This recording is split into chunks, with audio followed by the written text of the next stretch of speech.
Hello, I'm Marcel Kittel. Welcome to the Cycling Day.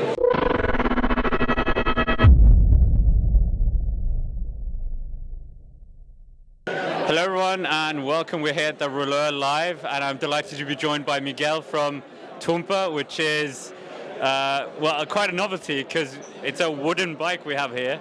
We've seen titanium, carbon, aluminium, you name it, but never really wood. So yeah, great to have you here, Miguel. Can you just give us a bit of background about the lovely e-bike we see behind us? Yeah, so it was a bit of an accident because my partner in the business, Andy Dix, he's an engineer who's been using wood as his material for about 20 years. And he was approached by an author, Rob Penn, who'd written a book called All About the Bike, who had been commissioned to write a book about something made out of wood that he commissioned. So he said to Andy, "Can you build me a bike?" And Andy said no, because he'd never done it. So instead he built Rob a desk and that was that done. But Andy, being a keen cyclist, has decided, I wonder if I can build a bike out of wood. So fast forward, he built it, he rode it, I rode it, and we decided this is actually really good. So we decided that we would make it into a business. They're made out of ash, and why it's such a good material, particularly for gravel riding and all-road and endurance, is it's still a very nice stiff frame, but the wood acts as dampers, so it takes the vibration out of the ride.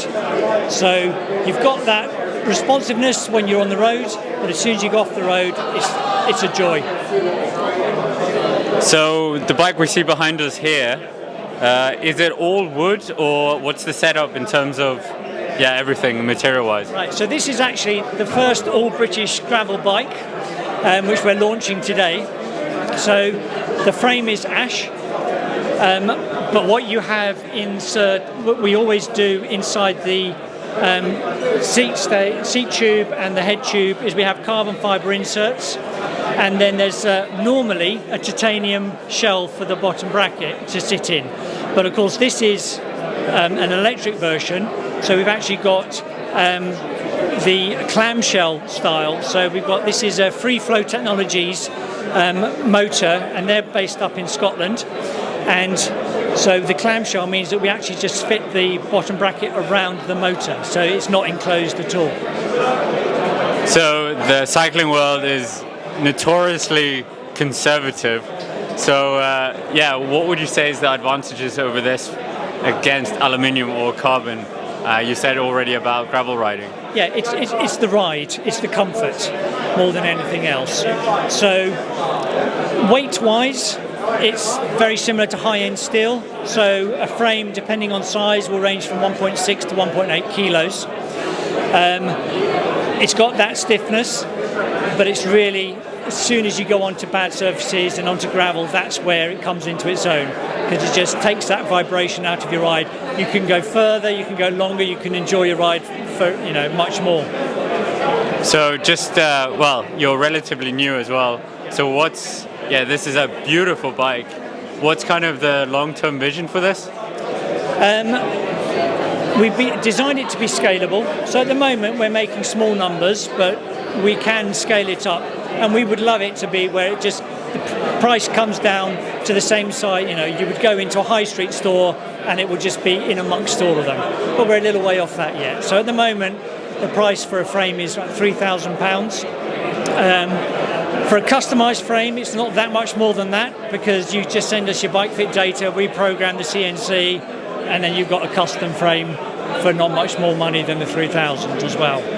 But where we want to go with it, obviously we've got the e-bike, and then after that we're going to go for a city, probably belt-driven city bike. Again, very comfortable on city roads. And then after that, possibly an e-cargo bike, but we'll have to see. We've got a long way to go before we get there. What's the process like for manufacturing this? Because we're kind of familiar with carbon, aluminium, but what's the process flow for designing a bike like this? Well, so the designing is quite... manufacturing. Yeah, manufacturing. So it's, in order for the tolerances that we need, it's all CNC'd. And again, for the scalability, because it's always going to be like a one-person business making small numbers if you need a master woods crafter to make every single frame. So it is computer guided. So effectively you start with a plank of ash, that gets planed, that gets taken to the CNC will cut out, remove what's not needed, and you'll end up with parts which then get bonded together. Once the frame is there, then you polyurethane coat it, and then you cover it in yacht varnish, and then you have a weatherproof, elements proof, and very, very sturdy frame. Thanks very much for this. This is such a beautiful bike, and yeah, very exciting to see where it goes from here. Pleasure.